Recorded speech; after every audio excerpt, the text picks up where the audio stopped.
Bumper முன்னாடி வைக்க கூடாது தம்பி, தெரியுமா தெரியாதா உங்களுக்கு? ஏன்னா எதிரில் போய் அடிக்கிற வாகனங்கள் வந்து பயங்கரமா சாதாரண நடக்குதுன்னு அரசாங்கத்தில் உத்தரவு போட்டுருக்காங்க. ஆம்புலன்ஸ்னாலே அதிவிரைவு வாகனம், திடீர்னு போய் எங்க எப்ப திருப்புவீங்கன்னு தெரியாது. அடுத்தவங்களுடைய வாழ்க்கையில திருப்பு மணி ஆயிடக்கூடாதுல்ல. எப்சி தான் சார், நான் இன்னைக்கு தான் அந்த வண்டி எடுக்கிறேன் ஏதோ ஒன்று சொல்லிடுறாங்க. எவ்வளவு தூரம் வேகமா போக முடியுமோ அவ்வளவு தூரம் வேகமா போகும். பின்னாடி வரவங்களும் பாதுகாப்பா இருக்கணும்ல. ஆம்புலன்ஸ் போறது நிறைய லைட்ல தெரியும், ஆனா பின்னாடி ஸ்டிக்கர் வச்சுக்கணும். எல்லா வண்டிலையும் கொடுக்குறோம், ஆம்புலன்ஸ்லயும் இல்லாம இருக்கு பாத்தீங்களா?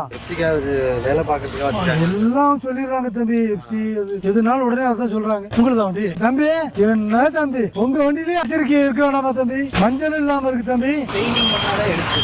எடுத்தீங்களா? ஒட்டவே தெரியாது. எடுத்திருந்தா சொன்னா தெரியும். போன உடனே விட்டுறேன், வந்த உடனே விட்டுறேன், எல்லாரும் இதைத்தான் சொல்றீங்க தம்பி. சொர ஒட்டிக்கோங்க, வந்து ரொம்ப முக்கியமான விஷயம் தம்பி. போய் முழுசா ஒட்டிக்கோங்க தம்பி. ஆமா, அந்த பம்பரை எடுத்துருங்க, எல்லாம் ஓட்டிட்டு பாதுகாப்பா ஓட்டுங்க. ஆமா, உங்களுடைய வண்டியில வர்றவங்க எல்லாருமே வந்து நல்லா குணமடையட்டும்.